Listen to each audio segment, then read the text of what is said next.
For more than 20 years, SpaceX did something almost unheard of. It became one of the most valuable companies on Earth without ever going public. While thousands of businesses rushed to Wall Street looking for investors, SpaceX stayed private.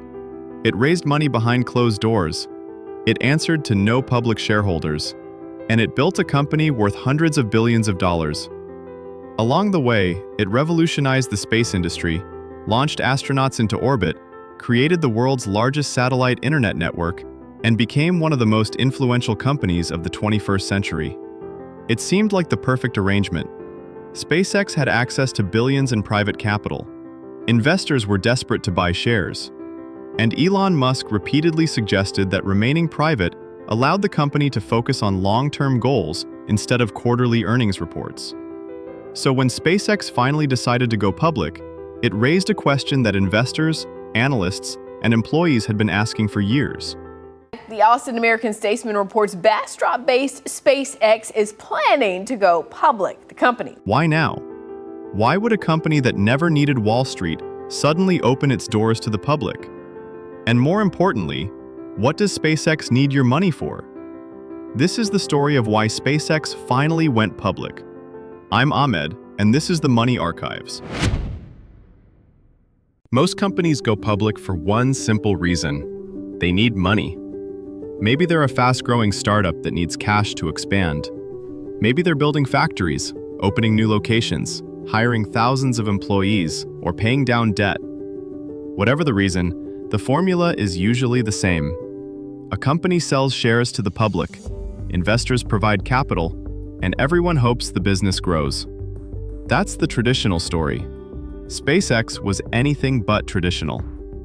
When Elon Musk founded the company in 2002, the goal wasn't just to build another aerospace company. The goal was to make humanity a multi-planetary species. It sounded ambitious, borderline impossible, and for a while, it looked like the company might not survive long enough to even attempt it. The early years were brutal. Rocket launches failed. Money was running out. At one point, SpaceX was reportedly just weeks away from collapse. Then came a turning point. NASA contracts provided much-needed revenue, the Falcon rocket started succeeding, and suddenly, SpaceX wasn't the crazy startup everyone doubted anymore. It was becoming one of the most important companies in the world. As the company proved it could do something nobody thought possible, landing and reusing rockets, investors took notice. Actually, took notice might be an understatement. Investors became obsessed. Private equity firms wanted in. Venture capital firms wanted in. Sovereign wealth funds wanted in. Everyone wanted a piece of SpaceX. And that's what makes this story so unusual. Most companies spend years convincing investors to believe in them. SpaceX had the opposite problem. It had more investors than it knew what to do with. By the 2000s and early 2020s, funding rounds were attracting enormous demand. Shares were changing hands in private markets at increasingly higher valuations. Every successful launch seemed to push investor excitement even further. The company wasn't struggling to raise money. If anything, it could pick and choose who got access. Which raises an obvious question. If investors were already lining up to hand SpaceX billions of dollars, why bother going public at all? Why invite Wall Street into the picture when things seem to be working just fine without it? To answer that, we need to talk about something that changed the entire equation: Starlink. For most of its history, SpaceX was viewed as a rocket company. A very successful rocket company, sure, but still a rocket company. Its business model was relatively straightforward: launch satellites, deliver cargo to space, transport astronauts, win government contracts, build better rockets. And for years, that business was working incredibly well. Every successful launch brought in more customers. Every technological breakthrough strengthened SpaceX's lead over competitors. NASA relied on the company. Commercial satellite operators relied on the company. Governments around the world were becoming customers. From the outside, it looked like SpaceX had found its formula: build rockets, launch rockets, make money. But Elon Musk had something much bigger in mind, because rockets were never the final destination. They were the transportation system. The real opportunity was what those rockets could make possible. That's where Starlink comes in. When Starlink was first announced, many people dismissed it as a side project. After all, why would a rocket company suddenly want to become an internet provider? The idea sounded almost absurd. SpaceX wanted to place thousands of satellites into orbit and beam internet service directly to users on the ground. At the time, most people were used to getting internet through cables buried underground, cell towers scattered across cities, or fiber optic networks stretching across continents. SpaceX wanted to bypass all of that. Instead of building infrastructure on Earth, it wanted to build infrastructure in space. And the more people looked at the idea, the more ambitious it seemed. Because Starlink wasn't just another internet company. It wasn't competing with a local cable provider. It was trying to build a communications network that could reach virtually anywhere on the planet. A farmer in rural Kansas, a researcher in Antarctica, a village in the middle of Africa, a ship crossing the Pacific Ocean, a military unit operating in a conflict zone. The goal was the same: internet access from space. Suddenly, SpaceX wasn't just solving a rocket problem, it was solving a global connectivity problem. And that's when investors started paying even closer attention. Because rockets are impressive, but internet businesses can be incredibly valuable. Every new Starlink customer represented recurring revenue. Every satellite launch expanded the network. Every country that approved the service opened another market. And unlike a rocket launch, which generates revenue once, a subscription business generates revenue month after month, year after year. Wall Street loves recurring revenue. Investors love recurring revenue. And Starlink was beginning to look less like an experiment and more like a massive business. Then the world started seeing what the network could actually do. During natural disasters, Starlink helped restore communications when traditional infrastructure failed. In remote regions, it connected communities that had never enjoyed reliable internet access. Military organizations began using the technology. Governments began taking it seriously. What started as a bold idea was rapidly becoming critical infrastructure. And with every passing year, the scale of the project became more obvious. Thousands of satellites had to be built. Thousands had to be launched. Thousands would eventually need replacement. Ground stations had to be maintained. Customer terminals had to be manufactured and distributed around the world. This wasn't a software company that could add millions of users with a few new servers. This was a physical network on a planetary scale. And building a planetary scale network requires planetary scale spending. That's when SpaceX stopped looking like just a rocket company. It started looking like a company that sat at the intersection of aerospace, telecommunications, defense, internet infrastructure, and global communications. In other words, it wasn't entering one giant industry. It was entering several of them at the same time. And that's when the economics of the business began to change. Because building rockets is expensive. Building the world's largest satellite internet network is expensive. But trying to do both simultaneously, that's a completely different level of ambition. And it may have been the moment when remaining private started becoming a little less practical than it once was. To understand why SpaceX might eventually need public markets, you have to understand how differently the company thinks about growth. Most businesses are built around achievable milestones. They focus on increasing revenue, expanding into new markets, improving margins, and delivering returns to shareholders.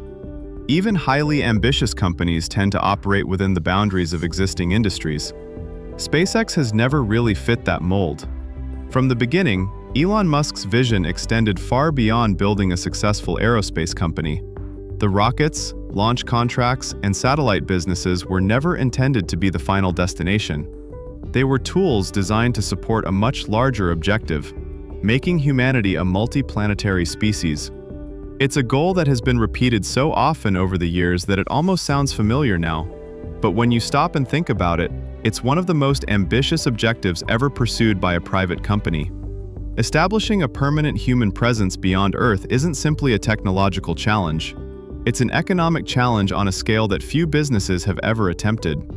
Before anyone can even think about living on Mars, an enormous amount of infrastructure has to be built. SpaceX has spent years developing Starship, the fully reusable rocket system that Musk believes will eventually carry people and cargo to the Moon, Mars, and beyond. Developing a vehicle of that size and complexity requires billions of dollars in engineering, testing, manufacturing, and facilities. Every prototype, every launch, and every redesign comes with a significant cost. But Starship is only one part of a much larger picture. At the same time, SpaceX continues to operate one of the busiest launch businesses in the world. Falcon 9 missions carry satellites, cargo, and astronauts into orbit on a regular basis. The company maintains launch sites, develops new technologies, manufactures rockets, and supports government and commercial customers across multiple continents. Meanwhile, Starlink continues expanding, requiring thousands of satellites to be built, launched, monitored, and eventually replaced.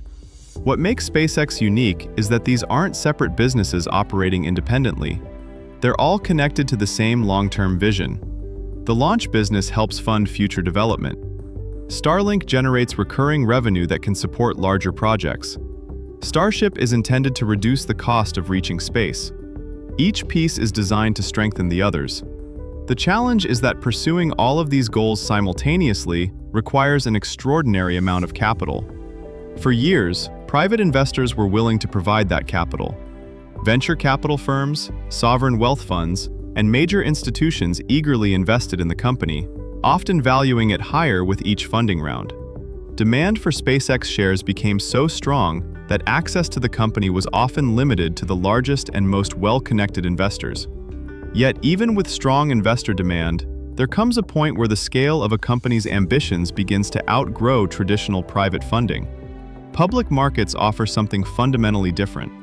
Instead of relying on a relatively small group of wealthy investors and institutions, a public company can access capital from pension funds, mutual funds, retirement accounts, index funds, and millions of individual investors around the world. The amount of money available becomes dramatically larger, which is particularly important for a company pursuing projects that may take decades to fully realize. That's what makes the SpaceX story so unusual.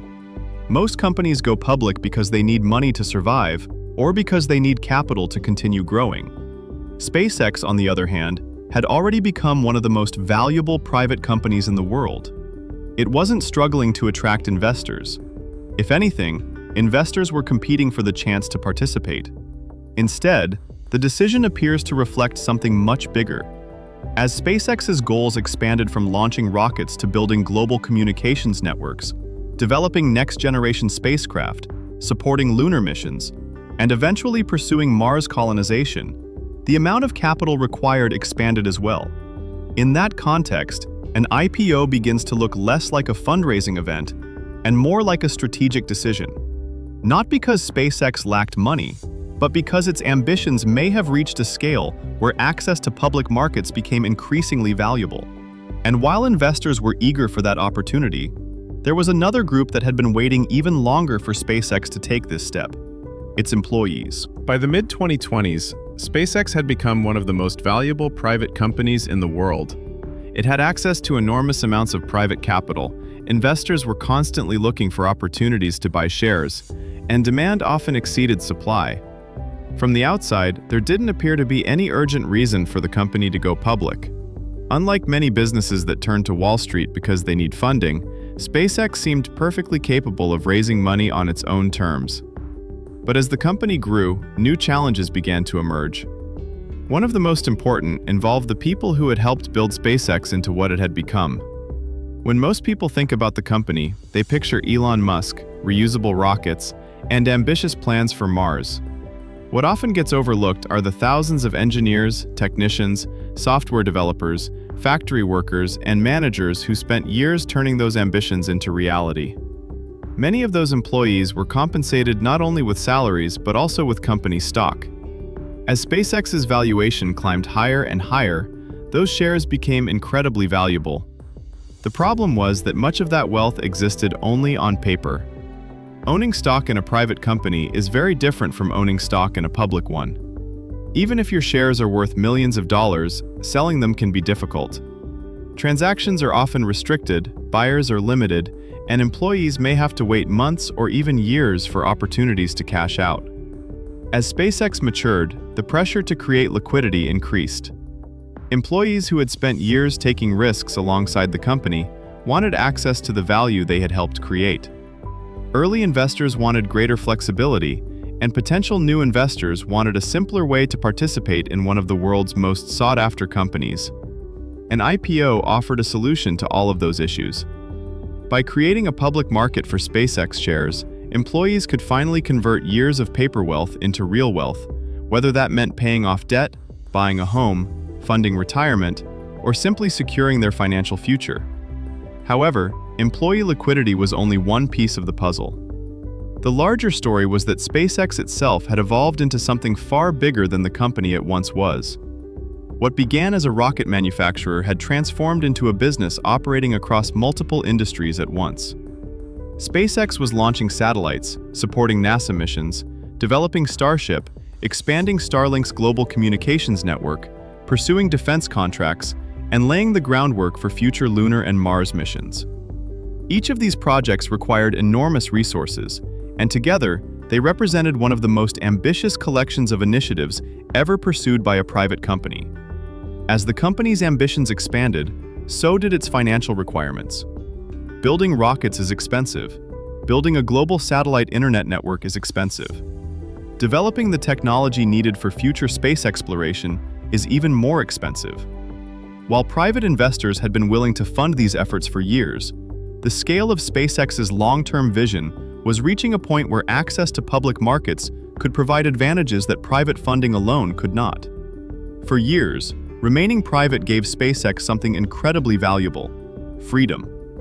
The company could focus on long-term goals without worrying about quarterly earnings reports, activist shareholders, or the constant scrutiny that comes with being publicly traded. That freedom allowed SpaceX to take risks and pursue projects that many public companies might have considered too uncertain or too expensive. Yet there comes a point when access to capital becomes just as important as independence. Public markets represent one of the largest pools of investment capital in the world, connecting companies to trillions of dollars managed by pension funds, mutual funds, retirement accounts, institutions, and individual investors. For a company thinking not in quarters but in decades, that kind of financial power can be transformative. And that's what makes SpaceX's decision so fascinating.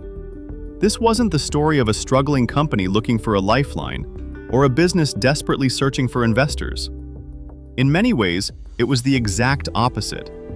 SpaceX had become so successful, so ambitious, so expansive, that remaining private may have started creating more limitations. For more than 2 years, Wall Street had wanted SpaceX. Investors had spent years waiting for the chance to own a piece of the company. But eventually, the relationship changed. SpaceX's ambitions had grown so large that opening its doors to public investors began to make strategic sense. The company wasn't simply raising money for the next quarter, or even the next decade. It was positioning itself for projects that could define the future of space exploration itself. And that decision may ultimately fund the most ambitious chapter in SpaceX's history. For more than 2 decades, SpaceX proved that it didn't need Wall Street.